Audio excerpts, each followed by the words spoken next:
hadir untuk nambah ilmu, kita usahakan ya, baik di saya maupun di kalian ya. Kita berusaha untuk rutin karena sepekan sekali ya, sepekan sekali itu singkat ya Bapak Ibu sekalian. Tidak ada lagi waktu untuk nambah ilmu ya, kecuali di tengah-tengah kesibukan Bapak Ibu sekalian ya, ambil satu waktu untuk kajian. Itu juga yang saya lakukan di beberapa BUMN yang lain, seperti PLN, kemudian Telkom ya, yang kita rutin semua saya katakan ya harus komitmen gitu. Nanti kalau semakin sedikit lagi nanti saya batalin di Pertamina Pak ya. Jadi kalau ada brosur ya, bantu di share Pak ya, saya kasih tahu ke teman-teman. Sampai sekarang yang paling ramai kajiannya masih PLN, itu kalau mereka kajian Masya Allah itu luar biasa. Saya tak apakah karena jadwalnya mereka sore apa semestinya zuhur mestinya lebih ramai gitu. Jadi mungkin saya usul sama teman-teman di Pertamina. Jadi kalau pekan depan setelah imam selesai sholat itu mungkin ada satu orang yang berdiri tuh kasih tahu bahwa kita ada kajian, karena mungkin tidak semua yang hadir itu karyawan Pak. Kayak di PLN misal sore itu saya kajian. Jadi dia habis setelah sholat Assalamualaikum warahmatullahi wabarakatuh, ada satu penanggung jawab juga berdiri. Jadi jangan tunggu setelah selesai zikir. Kalau selesai zikir orang udah pada cabut gitu ya. Maksud saya berdiri setelah selesai salam ngasih tahu. Kan bisa jadi ada orang yang lagi urusan gitu ya di Pertamina, kan dia bisa singgah dengar ceramah 15 sampai 20 menit gitu. Jadi manfaatnya lebih luas ya, karena kajian-kajian seperti ini Masya Allah banyak orang yang cari, apalagi ya secara jujur saya pribadi jadwal saya padat sekali, orang banyak yang cari jadwal saya, cuma mereka nggak tahu kadang-kadang ada jadwal bisa promosi di sini gitu. Jadi kalau ada teman-teman yang bisa fasilitasi ya itu jauh juga. Memang juga tadi pamfletnya mendadak karena biasanya kita 2 hari sebelum acara itu kita sudah kirim pamfletnya tadi mendadak, karena saya bilang sama Pak Rusdi berarti kalau kita tunda lagi pekan depan itu nanti ulung lagi 2 minggu. Jadi saya bilang ya udah kita geser aja, orang juga malu karena kemarin kita kan tanggal merah gitu. Baik Bapak Ibu sekalian, berurut ya, hari ini saya mau bahas masalah sholat. Kalau kemarin ya pekan-pekan sebelumnya kita sudah bahas masalah iman, masalah tauhid, masalah mengembalikan segala sesuatu kepada Allah, masalah bulan Muharram juga seperti kita sudah bahas. Maka saya ingin memulai dengan masalah sholat. Saya ambil judul hari ini tentang bagaimana mencapai derajat khusyuk dalam sholat. Ya, orang banyak yang bingung nih, Ustaz, khusyuk itu gimana Ustaz? Khusyuk itu derajat yang Allah tetapkan dalam Quran sebagai prioritas orang yang diterima sholatnya, namanya khusyuk.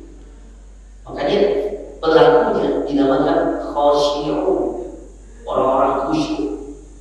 Kayak raki'un, warka'u dalam Al-Quran, warka'u ruku'lah engkau wahai Muhammad ma'ar raki'in, bersama orang-orang yang ruku'. Wasjud waqtarib, bersujudlah dan berdekatlah. Jadi ada istilah-istilah memang dalam Quran yang kita nggak bisa ganti bahasanya Pak. Ruku, sujud itu bahasa Arab semua. Ya kalau kita terjemahkan ke Indonesia tetap saja bahasanya ruku, sujud juga. Khusyuk juga nggak ada. Kalau orang mau bilang begini, apa terjemahan khusyuk Ustaz? Tenang, oh nggak bisa.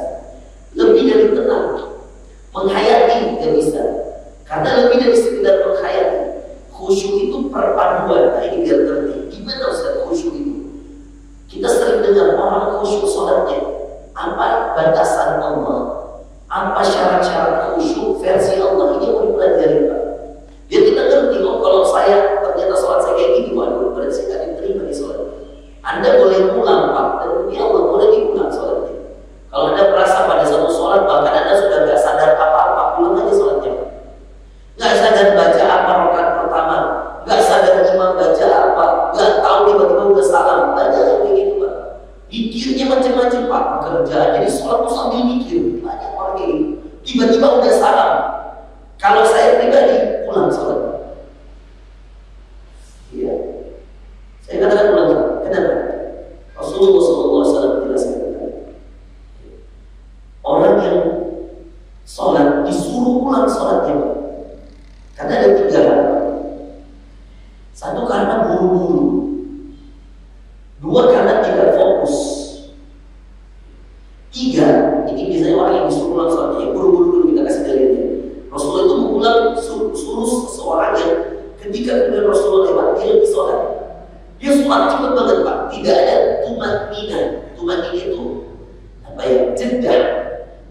orang dalam sholat itu harus ada jeda untuk tenang di setiap bukan tenang sih. Jeda itu kayak benar-benar sempurna gerakan sholatnya. Nah, sempurna yang paling pas. Ya, tidak harus sempurna. Rukuk sempurna, sujud sempurna. Jadi bukan sekedar nempel angkat, enggak. Orang sujud baru nempel angkat, enggak sempurna. Baru rukuk belum sempurna sudah angkat. Ini enggak ada tumakinah. Sama dulu di antara dua sujud, baru berdiri enggak tahu baca apa, langsung sujud. Ini enggak ada tumakinah. Ini disuruh ulang sampai 3 kali. Ya, hadisnya sahih. Diceritakan oleh Rasulullah SAW. Beliau menyuruh orang yang kemudian sholli fa innaka lam tusalli. Kata Rasulullah, sholat, kamu belum sholat. Dia ulang sholatnya masih kayak buru-buru. Diulang lagi sama Rasulullah, sholli fa innaka lam tusalli. Kata Rasulullah, sholat karena kamu belum sholat. Artinya apa? Padahal dia sudah sholat 3 rakaat. Berarti orang yang buru-buru dalam sholat, tidak khusyuk dalam sholat, itu tidak dikategorikan sholat yang diterima. Jadi berhati-hati Pak. Jangan sampai kita selama ini sholat kita tidak diterima. Jadi buru-buru tidak fokusnya. Kalau tidak fokus itu gimana Ustaz? Orang yang tidak fokus itu ketika dia sholat Pak, pikirannya kemana-mana. Kalau 1-2 kali Pak, itu segera beristighfar dan kembalikan daripada keadaan khusyuk sholat. Sesekali tiba-tiba kepikiran apa gitu ya di sholat padahal, kemudian kepikiran pekerjaan, kepikiran sesuatu, kembalikan. Anda sedang sholat gitu. Lupakan dulu segala sesuatu yang berkaitan dengan urusan pekerjaan. Ketika sholat tinggalkan dulu. Ketika kemudian dia tidak sampai pada derajat sering, tidak sampai pada derajat banyak, maka dia masih boleh melanjutkan sholatnya dengan banyak beristighfar. Tentu nanti setelah sholat beristighfar. Itulah kenapa Rasulullah itu menganjurkan istighfar sebagai membuka zikir setelah sholat. Coba ya, kita nggak lagi bikin dosa, kita nggak lagi buat maksiat. Kok bisa zikir pertama Rasulullah itu istighfar? Ya kan Rasulullah, Assalamualaikum warahmatullahi wabarakatuh, Assalamualaikum warahmatullahi wabarakatuh. Mestinya kan Alhamdulillah baru sholat, ya kan? Kan sholat itu kebaikan. Mestinya kita bertahmid memuji Allah Alhamdulillah. Tapi lihat susunan zikir Rasulullah setelah sholat itu bukan tahmid, bukan Alhamdulillah Bapak Ibu sekalian. Ketika Rasulullah setelah selesai sholat, apa yang dikatakan? Apa yang diucapkan Rasulullah? Assalamualaikum warahmatullahi, Assalamualaikum warahmatullahi. Selesai. Astagfirullah 3 kali Pak. 3 kali astagfirullah, astagfirullah, astagfirullah. Kalau dalam zikir umumnya Allahumma antas salam wa minkas salam, tabarakta ya dzal jalali wal ikram, Allahumma la mani'a lima a'taita wa la mu'tiya lima mana'ta wa la radda lima qadaita wa la yanfa'u dzal jaddi minkal jadd. La ilaha illallah wahdahu la syarika lahu, lahul mulku wa lahul hamdu wa huwa ala kulli syai'in qadir. La ilaha illallah wa lahul ni'mah wa lahul fadlu wa lahus sana'ul hasan. La ilaha illallah mukhlishina lahu din wa law karihal kafirun. Subhanallah. Alhamdulillah 30. Tapi kalau anda sudah hafal yang tadi semuanya, nggak apa-apa. Astagfirullah, astagfirullah, astagfirullah. Lalu kemudian Subhanallah 33, Alhamdulillah 33, Allahu Akbar 33. Lalu setelah itu tutup dengan apa? La ilaha illallah wahdahu la syarikalah, lahul mulku wa lahul hamdu wa huwa ala kulli syai'in qadir. Apa manfaatnya baca zikir setelah salat? Manfaat baca zikir setelah salat dalam hadis Rasulullah SAW mengatakan, siapa yang membaca Subhanallah 33 kali, Alhamdulillah 33 kali, Allahu Akbar 33 kali, lalu dia tutup dengan La ilaha illallah wahdahu la syarika lahu, lahul mulku wa lahul hamdu wa huwa ala kulli syai'in qadir, maka diampuni dosa-dosanya meskipun sebesar gunung Uhud. Diampuni dosa-dosanya meskipun sebanyak apapun dosa-dosa itu. Ini penting Bapak Ibu sekalian. Dalam hadis yang lain dikatakan dimasukkan dia sebagai penghuni surga. Subhanallah walhamdulillah wa la ilaha illallah wallahu akbar. Saya bacakan hadis lengkapnya. Banyak sekali hadis itu. Dan setelah sholat ini, khususnya Bapak Ibu sekalian, ketika setelah sholat ya kita berusaha untuk tidak langsung pergi, tapi kemudian kita berusaha untuk mengambil bagian untuk itu. Ini ada banyak sekali hadisnya di Masya Allah. Ya.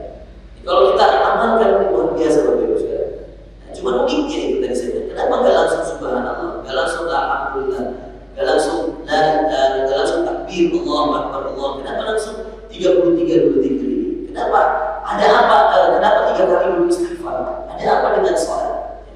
Saya bacakan salah satu hadis ya. Rasulullah SAW mengatakan barang siapa yang setiap kali mengqal subhanallah man sabbaha 33 tasbih 33 kali wa hamadallah 33 lalu dia bertakbir kepada Allah 33 kali juga wa kabbarallah lalu dia bertakbir kepada Allah 33 kali fatamma 99 maka lengkaplah 99 wa qaul dan dia melengkapinya dengan membaca untuk 100 la ilaha illallah wahdahu la syarika lah lahul mulku wa lahul hamdu wa huwa ala kulli syai'in qadir. Kata Rasulullah SAW, ghufira lahu ma taqaddama min dhanbi wa in kana mithla zabadil bahr. Diampuni dosa-dosanya meskipun sebanyak buih di lautan. Hadis riwayat Muslim. Banyak dosa tak semua? Banyak. Saya banyak dosa? Banyak. Mau nggak dia zikir? Zikir tasbih 33 tahmid ya. Dan masya Allah, sebelum itu apa yang pertama kita lakukan? Istighfar 3 kali. Astagfirullah, astagfirullah, astagfirullah. Para ahli hadis mengatakan, kenapa Rasulullah menganjurkan istighfar 3 kali? Bukan alhamdulillah langsung, bukan tasbih langsung. Karena dalam sholat kita pasti ada saja syaitan caranya menggoda kita. Maka kadang-kadang kita pemikirannya kemana? Yang dipikirkan apa? Yang difokusin apa? Kadang bahkan seseorang yang itu tadi saya katakan ya, kalau sudah sampai dia tidak sadar sama sekali, Pak. Tiba-tiba dia sudah salam sholat, imam assalamualaikum itu assalamualaikum, dan dia lupa dia baca apa rakaat pertama, dia baca apa rakaat kedua. Sholat-sholat yang seperti ini Pak, ulang. Saya katakan tidak diterima Pak, kalau nggak mikir sama sekali sebenarnya. Yang sampai dia nggak ngerti baca apa di rakaat pertama, dia nggak ngerti baca apa di rakaat kedua. Terus ada orang yang mengatakan seperti itu, Ustaz, kan bacaannya sudah dimasukkan ke dalam imam. Saya katakan iya, imam itu mewakili bacaannya orang-orang yang ikut. Kalau dia terangkan bacaannya, tapi kalau sholatnya, khawatirnya yang lain diterima, dia yang tidak. Karena kembali lagi kepada orangnya. Jadi kalau imam sholat maghrib, imam sholat isya, yang dimaksud masuk bacaan imam itu yang dijalankan rakaat pertama, rakaat kedua. Adapun rakaat ketiganya, kalau orang itu nggak baca Al-Fatihah, maka sholatnya nggak sah. Kenapa? Karena ada hadis dari Rasulullah, la sholata liman la Fatihah al-kitabillah. Dari hadis Bukhari, Rasulullah SAW mengatakan tidak ada sholat bagi orang yang tidak baca Al-Fatihah di setiap rakaatnya. Makanya kalau kemudian rakaat ketiga Anda nggak baca Al-Fatihah karena melamun, karena mungkin Anda nggak fokus, maka pulang sholatnya. Itu jelas batal. Hadisnya Bukhari. Ibadah yang tidak tahu ini jangan berbicara khusyuk dulu. Kalau kita kaidah-kaidah dasar belum ngerti. Jadi kaidah dasar pertama yang kemudian harus diulang sholat itu Pak. Satu tadi, tidak ada tumakinah, terburu-buru. 2, tidak fokus pikiran. 3, terlalu banyak bergerak. Kalau Imam Syafi'i 3 kali Pak. Makanya Imam Syafi'i itu menyebutkan kalau misalnya mau gerak pun itu coba scroll, tidak scroll. Ada yang di sini. Imam Syafi'i itu Pak, kalau dia ada kosong di depan, karena nggak boleh gerak 3 kali berlebihan, berarti kan Pak caranya kalau Imam ini beda mazhab ya. Kalau Imam Syafi'i itu dia kasih syarat 3 kali. Gerakan itu 3 kali, maka kalau lebih 3 kali batal sholatnya di Imam Syafi'i. Tapi di imam yang lain boleh, dengan catatan untuk keperluan. Contoh Imam Ahmad dan Imam Malik, kalau handphone bunyi tring gitu ya, misalnya gangguan, maka Imam Ahmad, Imam Malik boleh, nggak harus dihitung 1, 2, 3, setengah mati kan, belum buka kuncinya, dia enggak, belum pakai sensor matanya, dia enggak. Kalau Imam Ahmad, Imam Malik, dia tidak mensyaratkan 3 kali berurutan. Jadi bisa bunyi handphone Pak, ini jangan dibiarin Pak, dibilang nggak boleh gerak sholat, nggak bisa Pak. Ini harus dimatiin karena mengganggu yang lain. Apalagi kalau misalkan musik dia, wah itu jelas berdosa, berbahaya karena bisa mengganggu. Jadi caranya gimana? Kalau Imam Ahmad, Imam Malik ambil pelan-pelan, kemudian buka, misalkan saya buka, kemudian matikan silence, tutup, masukkan lagi. Paham ya? Tapi kalau Imam Syafi'i, mohon maaf Pak, itu lebih tegas. Dia nggak boleh, dia 3 kali gerak. Per 1 kali gerak untuk kebutuhan 3 kali. Contoh, ada kosong kan nggak boleh dibiarin. Maka kalau Imam Malik, Imam Ahmad, Imam Abu Hanifah ya jalan aja. Geraknya mau hitung berapa kali nggak ada masalah. Tapi kalau mazhab Imam Syafi'i, mohon maaf, itu dihitung. Jadi per satu kali gerak itu dihitung. Jadi misal kalau 2 langkah ke depan nih, 1 gerak, oke, 2 gerak, 3 gerak, 4 gerak dong, nggak bisa. Ya kan? Apa maksud saya? Jadi gerakan itu 3 kali, apapun anggota tubuh 3. Maka biasanya mazhab Imam Syafi'i cara geraknya 1, 2 berhenti, 3, 4 berhenti. Paham gak? Supaya tidak lebih dari 3. Ngerti gak? Ini masalah gerak dong Pak. Dalam sholat gak boleh orang ngomongnya garuk-garuk. Umar itu mati dalam keadaan ditusuk Pak sholat subuh. Gak gerak dia. Sampai ketika dia udah jatuh, digantiin oleh sahabat yang ada di belakangnya. Sholat itu Pak diremehin sekali sama semua orang sekarang. Mau gerak semaunya, mau berpikir. Tadi saya katakan 3 ini bahaya. Yang satu terburu-buru. Terburu-buru itu gimana sih? Allah, baru lengket. Allah Akbar, Allah, gimana doanya? Yang kayak gini yang disuruh sama Rasulullah. Yang kedua yang tadi, yang orang pikirannya kemana-mana. Dari awal sholat Pak, dia udah mikirin sesuatu sampai selesai sholat. Dia baru sadar imam salam dia, assalamualaikum. Dia nggak tahu baca apa. Ini ulang. Yang ketiga gerak. Bahkan alhamdulillah kalau masih sempat balas chat itu nggak bisa. Ya, mohon maaf ya. Jadi yang dikhawatirkan ini kayak dasar dulu Pak. Saya kasih tahu. Khusyuk sholat itu tingkat tertinggi. Khosyi'un. Ayatnya Al-Mu'minun ayat 2. Kata Allah, qad aflahal mu'minun. Beruntunglah orang yang beriman. Dan ini kalau diperbaiki saja sholat Bapak Ibu sekalian. Nanti bukan depan kita lanjutkan apa saja ininya. Sekarang saya kasih tahu manfaatnya. Ini yang kalau diperbaiki saja. Kata para ulama, ini perbaiki hidupmu, diperbaiki Allah. Kunci kehidupan Pak khusyuk sholat. Dan kalau antum sudah latihan di sholat 5 waktu saja dulu, subuh, zuhur, asar, maghrib, isya, Allah akan mudahkan tambah tahajud, Allah akan mudahkan tambah duha, tambah sholat hajat, semua akan mudah kalau diperbaiki sholat. Dan kunci sholat itu Pak khusyuk. Khusyuk itu saya tidak bisa katakan tenang, enggak, lebih dari sekedar tenang. Khusyuk itu gabungan antara tenang, fokus, kemudian tentram jiwa, yang diingat Allah, yang dipikirkan Allah, yang dipuji Allah, itu khusyuk Pak. Jadi kalau dibilang apa terjemahan khusyuk, tidak ada. Khusyuk itu yang memang bahasa Allah, istilah Allah. Apa terjemahan hukum? Gak boleh kita bilang bungkuk, gak bisa. Karena bungkuk dengan ruku beda. Gitu ya? Jadi ada istilah-istilah agama yang gak bisa diterjemahkan Pak. Makanya kalau kita lihat terjemahan Quran, ruku ya ruku, khusyuk ya khusyuk, sujud ya sujud, gitu. Ya, bisa dipahami ya. Jadi ini yang kemudian kita dipahami. Jadi 3 kaidah besar ini optimal Pak. Tidak boleh apa tadi tergesa-gesa.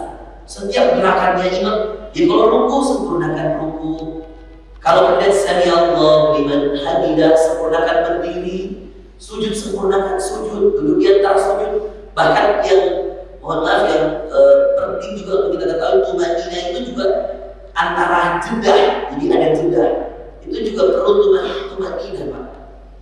Yang paling sunnah Allah Ta'ala alam, yang paling sunnah Pak ketika bangun dari sujud itu, jadi misalnya Allah itu gak langsung naik begini, tapi dia duduk dulu Pak. Jadi yang paling sunnah ya Allah duduk baru naik. Jadi gak langsung, mohon maaf ya, sebagian orang kan paham ya? Itu ada jeda dulu, tumanina namanya. Ini perlu difahami. Kalau masalah sujudnya itu berbeda pendapat ulama. Ada yang membolehkan lutut dulu baru tangan, itu tidak ada masalah. Bukan. Ada yang bolehkan tangan dulu baru lutut. Yang bolehkan tangan dulu itu kayak gini, Abu Hurairah. Allah, tangan, lutut, tangan. Tapi yang sahabat-sahabat yang lain lutut dulu baru tangan. Itu tidak ada masalah. Sama sami Allah liman hamidah. Sami Allah liman hamidah. Ada yang kembali, ada yang sami Allah liman hamidah. Gak apa-apa, sedekap boleh, lurus boleh, itu gak ada masalah. Perbedaan pendapat yang seperti itu, terus kayak jarinya Ustaz, ada yang geraki, ada yang diam boleh. Cuman yang tidak sunnah, ini mohon maaf, saya perbaiki. Biasanya orang angkat jari telunjuk pas asyhadu an la ilaha illallah, itu salam, tidak ada sunnahnya. Yang benar at-tahiyyat, pas baca doa langsung diangkat. Jadi jangan nunggu asyhadu an la ilaha illallah. Apalagi kalau rakaat pertama yang tasyahud awal, itu kan antara tasyahud dengan Allahumma sholli ala Muhammad. Kalau tasyahud awal, kalau kayak sholat zuhur tadi, tasyahud awal kan disunahkan sampai Allahumma sholli ala Muhammad wa ala ali Muhammad. Itu kita berdiri. Nah, kalau di tasyahud awal itu jaraknya pendek, makanya yang sunnah, Bapak Ibu sekalian, ketika kita sholat, ya, perhatikan baik-baik, ketika tahiyat diangkat telunjuk ini, terus. Dan ini juga ada orang yang kayak berlebihan juga. Nah, jadi kenapa ada istilah tasyahud awal ya? Kenapa ada istilah Ustaz? Katanya kalau keluar jarinya di neraka Ustaz. Tidak ada di dalilnya itu Pak. Yang kemudian kita pertanyakan, kenapa bisa keluar? Padahal ditaruhnya begini. Paham gak? Mestinya kan kalau ditaruhnya seperti ini, nggak mungkin jarinya keluar Pak, karena diangkatnya kayak gini. At-tahiyyat. Ya. Kecuali kalau dia dorong berarti at-tahiyyat, ya kan? Mestinya kan jari nggak keluar, tapi salah juga yang mengatakan kalau keluar sedikit katanya di neraka, jadi kita kasih pas-paskan. Ya, ini yang bikin nggak fokus Pak. Ya. Ini mau diukur dulu gimana? Diatur dulu, nggak fokus. Jadi sholat itu Pak tidak ada gerakan yang membebani. Saya kasih tahu, semua gerakan sholat coba nih. Kecuali kalau ada habis jatuh atau tidak ada asam urat atau ada. Tapi saya pernah tes di jamaah saya juga yang pernah puasa Quran. Saya bilang Pak, coba latihan dulu seperti ini. Saya bilang coba latihan dulu seperti ini. Sakit Ustaz, sakit. Kalau udah sakit lagi, saya bilang coba aja Pak. Terapi sakitmu dengan sholat. Saya bilang pasti bisa. Dulu ada kanker tulang ekor Pak. Saya bilang latihan perbanyak ruku, latihan perbanyak sujud. Itu kan di tulang ekor untuk ruku itu Pak. Sembuh, Masya Allah. Dan itu memang gerakan sholat Pak, gerakan yang tidak dibuat-buat. Peneliti Jepang, saya lupa namanya, ini saya pernah dengar dari salah seorang syekh. Peneliti Jepang pernah meneliti gerakan sholat yang 5 ini, dan dia mengatakan, dan dia masuk Islam setelah itu, dia mengatakan bahwa gerakan 5 ini di waktu subuh, zuhur, asar, maghrib, isya ternyata connect dengan peredaran darah dalam tubuh manusia. Saya nggak tahu ilmiahnya, ada cek di Google di sini. Cari ilmuwan Jepangnya dan ada atau browsing aja manfaat gerakan-gerakan sholat. Banyak banget itu Pak. Sudah berapa banyak teman-teman saya Ustaz yang bikin pelatihan gerakan sholat khusyuk. Banyak banget. Tapi saya tidak mau. Saya katakan ya ini bukan hal untuk dikomersilkan. Ini hal ibadah. Ya kalau hal ibadah kita harus seminarkan, setiap orang bayar 200.000 untuk dapat pelatihan sholat khusyuk kan kayaknya rancu juga Pak. Kayak tapi kalau teman-teman ada yang mau bikin ya kan masalah juga, itu hak-hak mereka. Nah, jadi tidak ada gerakan sholat yang membebani. Makanya tadi termasuk tahiyat ya Pak, itu tinggal angkat aja. Jadi nggak usah dikasih maju, nggak usah dikasih depan, udah tinggal diangkat. Dan angkatnya pas mengucapkan, jadi pas duduk at-tahiyyatullah atau yang baca at-tahiyyatullah. Ada 2 versi itu ya. Kalau saya bacanya at-tahiyyatullah assalamualaikum dan terusnya. Jadi angkatnya di mana Pak? Angkatnya langsung. Ya. Terus yang digoyang-goyang itu ada nggak dalilnya? Ada. Hadis Nasai. Rasulullah pernah menggerakkan jarinya. Tapi Ustaz, ini yang berlebihan juga. Katanya harus menulis kalimat syahadat. Asyhadu tulis namanya. Saya saja yang jago nulis Arab dan bisa. Apalagi orang yang bisa tulis Arab masih. Jadi ini kaidah-kaidah yang berlebihan ini dihindari Pak. Ngangkat boleh, gerak boleh nggak boleh. Gimana geraknya Ustaz? Gak ke atas semua gini, gak gini. Asyhadu an la ilaha illallah. Kalau ada yang kayak gini, yang gerak dia, saya yakin dia tidak fokus kanan kirinya. Apa beda begini itu sebenarnya? Banyak begitu Pak. Yang gerak siapa, yang tidak fokus siapa, benar nggak? Makanya kalau Anda banyak gerak, itu orang terganggu, betul nggak? Sama mohon maaf lah ya, ini juga kaidah-kaidah dasar. Pekan depan ini kita masuk rapi depan show, saya sebutkan berurutan apa-apa saja cara-caranya. Sekarang saya sebutkan dulu kaidah dasarnya tadi. Tidak boleh banyak gerak, ya.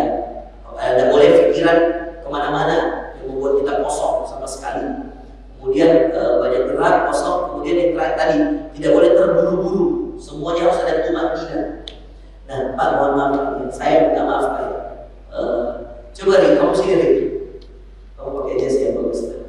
Sini. Mohon maaf ya Pak. Saya coba tegur. Syarat sahnya sholat adalah pakaian suci, betul nggak? Semua yang suci pasti bersih Pak, tapi belum tentu bersih suci. Misalkan najis kayak gini, belum tentu suci Pak. Misalnya, mohon maaf ya, kalau dia buang air kecil, dia nggak hati-hati. Hati-hati Pak. Jadi kalau Anda sudah ragu dengan pakaian, mending ganti sarung. Saya kasih tahu, mending ganti sarung. Ustaz, tidak bisa ganti sarung. Ustaz, bagaimana gini. Ambil air Pak. Mohon maaf ini saya ajarin caranya. Karena nggak ada malu dalam Islam.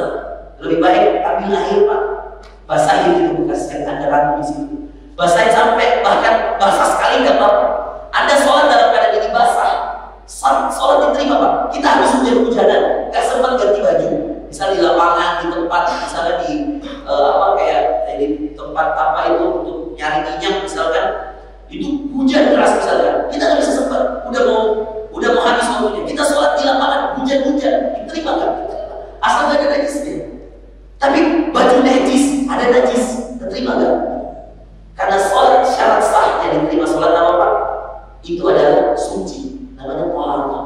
Makanya wudhu itu meskipun dia tidak wajib, dia jadi wajib karena apa? Karena syarat wajibnya. Jadi apa hukum berwudhu Ustaz? Sunnah. Tapi kalau hukum wudhu ketika mau sholat wajib. Kenapa wajib? Karena syarat untuk kemudian bisa diterima sholat, wudhunya harus benar, harus pas. Nah, oke, itu sudah jelas. Sekarang ada yang biasa sekali, mohon maaf, orang sangat salah. Kalau orang kemudian biasa tidak sengaja, saya tahu ini tidak sengaja, tidak niat. Contoh ya, coba ruku ya. Nah, ini kan, ini Ari pakai jas, pakai kaos. Jadi dia ketutup, ya. Tapi coba tipe ini Ari kalau tidak pakai jas, mohon maaf ya. Kalau kaosnya sedikit aja terangkat, mohon maaf, terangkat sedikit aja kaos. Ini kelihatan Pak. Mohon maaf ya, pakai sudah. Apa Ustaz? Banyak orang yang pakai baju ketat Pak. Mohon maaf ya.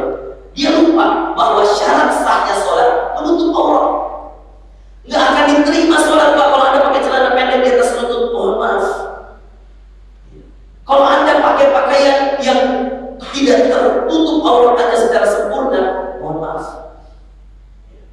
Dan mohon maaf juga Pak, saya harus katakan dengan adil bahwa ketika kemudian ada orang dalam keadaan darurat, misal dia nggak sempat pakai pakaian sholat, dia bisa cuma pakai pakaian celana yang 3/4 seperti ini, karena dia mungkin habis olahraga gitu, terus mau pulang macet, terus dia mau sholat, terus dia cuma ada 3/4, selama masih di bawah lutut boleh. Karena kata Rasulullah, baina surrati wal rukbah, aurat laki-laki antara pusar dan lutut. Jadi kalau masih boleh, boleh.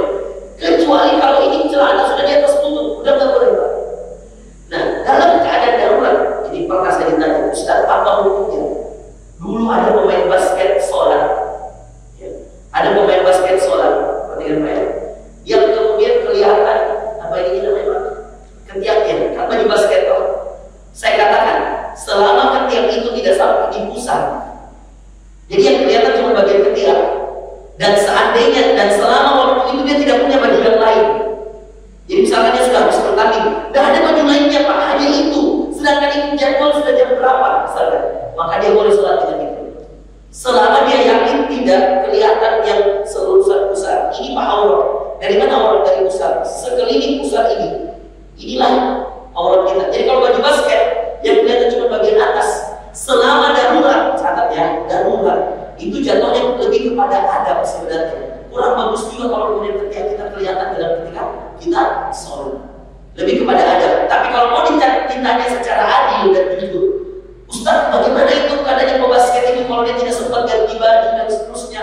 Saya katakan pastikan tidak kelihatan yang sejajaran dengan pusarnya dan sejajaran dengan lututnya. Jadi perlu diketahui Bapak Ibu sekalian, syarat sahnya juga sholat. Sebelum Anda berbicara khusyuk, percuma ada khusyuk, Masya Allah, tapi bajunya pernah najis, kan rugi. Khusyuk Masya Allah, tapi nggak menutup aurat, nggak akan diterima Pak. Nah, makanya saya bilang tadi, ini yang kita pelajari hari ini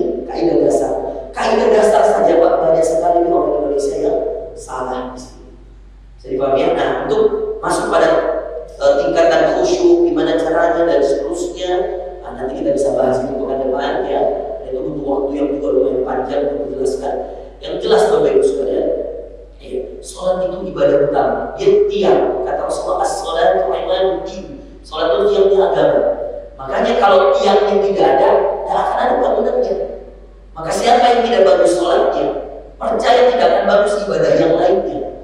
Bahkan sebagian ulama mengatakan, siapa yang meninggalkan sholat secara sengaja 3 kali saja, maka dia telah termasuk orang yang kafir dalam agama. Keislamannya sudah dihilangkan. Sedangkan tanya kita, berapa banyak orang yang tidak sholat di rumah? Banyak pada orang. Makanya istilah saya, mari hijrahkan orang Pak melalui sholat. Aja dulu sholat Pak. Dan apalagi kalau Anda mau tahu yang sebenarnya lebih kejam lagi sedikit dan lebih tegas sedikit, bahwa Rasulullah mengatakan tidak boleh sholat Pak bagi laki-laki yang sholat di rumah, kecuali dalam keadaan darurat Pak. Jadi Masya Allah, di Indonesia saja Pak, berapa banyak orang tidak sholat, berapa banyak orang sholat di rumah dan di masjid. Ini dalam keadaan darurat Pak. Jadi orang-orang yang membiasakan sholat di rumah, sholat di rumah, sholat di rumah, tidak mau ke masjid ya, kecuali ada keadaan darurat, mungkin dia butuh toilet. Karena syarat sahnya sholat juga, mohon maaf Pak, perlu diketahui hadisnya, Rasulullah SAW katakan tidak boleh sholat dalam keadaan menahan 2 angin. Menahan 2 hal, angin dan mohon maaf, air dan alhamdulillah yang kita sebutkan. Buang air besar, buang air kecil, itulah intinya. Gak boleh sholat menahan buang angin, menahan angin atau menahan makan dan minum yang mau dikeluarkan, kotoran makanan, kotoran minuman.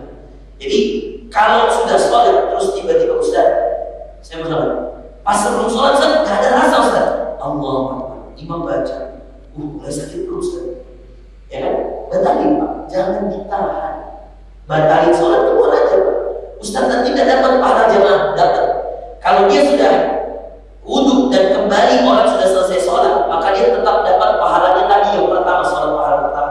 Meskipun dia setelah itu sholat sendiri, mengulang sendiri karena orang sudah selesai, tidak apa-apa. Mungkin dia buang air besar, butuh waktu yang lama, nggak apa-apa. Jangan karena alasan, mohon maaf sebagian orang ini, pas dia selesai Pak, kemudian mohon maaf ya, dia buru-buru, Assalamualaikum warahmatullahi wabarakatuh, Assalamualaikum warahmatullahi wabarakatuh, saking sholat, lari tiba-tiba Pak, keluar. Saya bilang, tidak benar ini, kenapa langsung begini? Dan larinya beda Pak. Assalamualaikum warahmatullahi wabarakatuh. Pulang langsung begitu Pak. Saya kan curiga, saya bilang, apa ini? Saya ikuti Pak, saya keluar.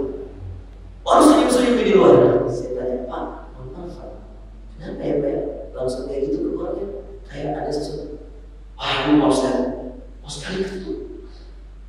Saya bilang, astagfirullah, Pak, ini dari tadi nanti loh. Iya Ustaz, kan baru dibuang. Iya Ustaz, karena takut tadi pas Ustaz itu udah mulai lepas Ustaz. Lepas, jadi pas ini dia tahan, dia lari keluar langsung, makanya saya tersenyum. Saya bilang, astagfirullah Pak, maaf, saya pegang tadi Pak, siapa namanya Pak?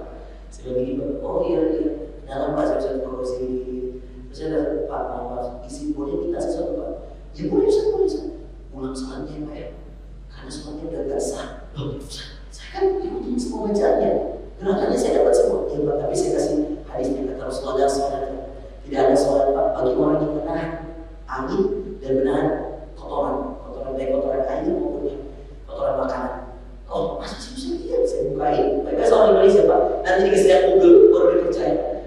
Kayaknya Google lebih hebat daripada Ustaz. Saya bukakan Google-nya Pak, tapi Pak ini hadisnya Rasulullah. Baru dipercaya. Ustaz dari mana? Saya jelasin saya. Alhamdulillah dari Gontor, dulu pesantren, dan saya S1, S2, S3 ke Sudan. Oh, baru panjang pokoknya. Dia pas nahan Pak diulang. Biasa Pak orang Indonesia, kalau udah dikasih tahu ditarik dia dan kayak balai-balai atau bagaimana atau pura-pura atau bohongan. Nanti dikasih lihat Google baru percaya.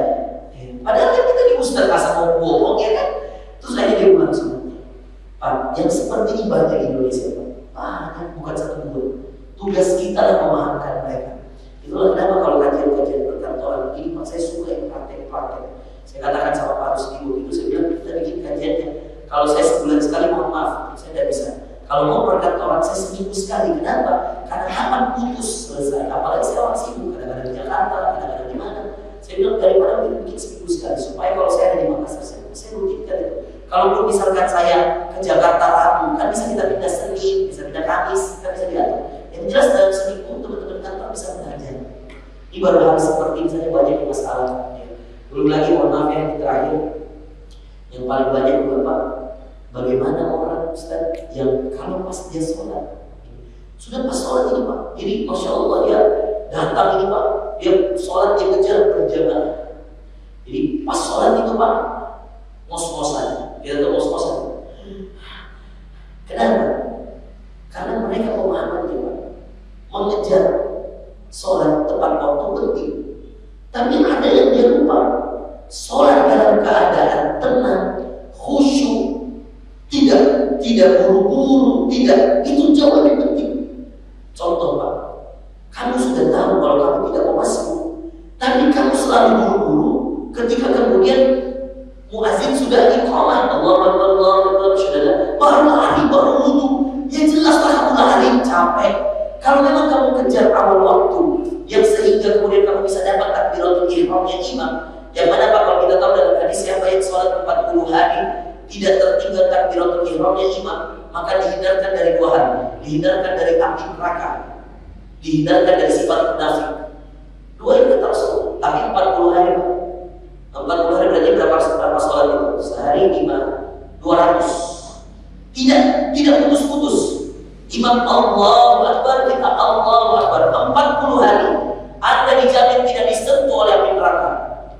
Coba dulu Pak. Tidak apa-apa dicoba dulu Pak. Coba lihat. Mudah-mudahan bisa. Karena ya biasa juga ujiannya banyak Pak. Yang paling besar ujiannya kalau mau buang air atau buang angin. Wah, udah siap-siap pas mau sholat, justru mau buang air. Air yang biasa. Alhamdulillah. Tapi dicoba Pak, terhindar dari api neraka dan terhindar dari sifat munafik. Cuma ada orang gitu Pak, kalau ada iqamah terus Anda masih jauh, jangan lari. Karena itu bisa membuat Anda capek di perjalanan, tidak khusyuk di sholat. Yang kita jelaskan nanti pada depan juga. Kenapa tidak boleh orang sholat dalam keadaan kos-kosan? Jadi orang sudah main futsal, jangan langsung sholat, bos. Anda baru main futsal, masih capek. Allah Akbar. Dilarang oleh Rasulullah. Mohon maaf ya. Ini penting jadi ilmu pengetahuan buat kita. Makanya kalau ada orang yang biasanya jalan, saya sudah masuk ke masjid, terus dia lari, saya tarik tangannya, Pak, jalan aja Pak. Lebih bagus Bapak jalan, kemudian sampai di sana Bapak tenang, khusyuk sholat, daripada kemudian Bapak lari sampai sana, tidak bisa baca ayat, tidak bisa baca surah Al-Fatihah karena sudah masuk. Orang kalau capek Pak, fokus nggak bisa tenang, pikiran nggak bisa tenang. Gitu ya. Insya Allah pekan depan Rabu Insya Allah ya, tanggal 24 kita akan bahas ya kajian kita di di masalah khusyuk sholat, gimana cara khusyuk sholat. Jadi nanti ini muqaddimah ya sebagai landasan awal. Pekan depan Insya Allah kita jelaskan secara rinci. Saya berharap Bapak Ibu saudara bisa hadir ya di pekan depan dan diajak teman-teman yang lain. Saya insya Allah buatkan pamfletnya dari hari Senin lah Insya Allah ya. Senin atau Ahad bisa kita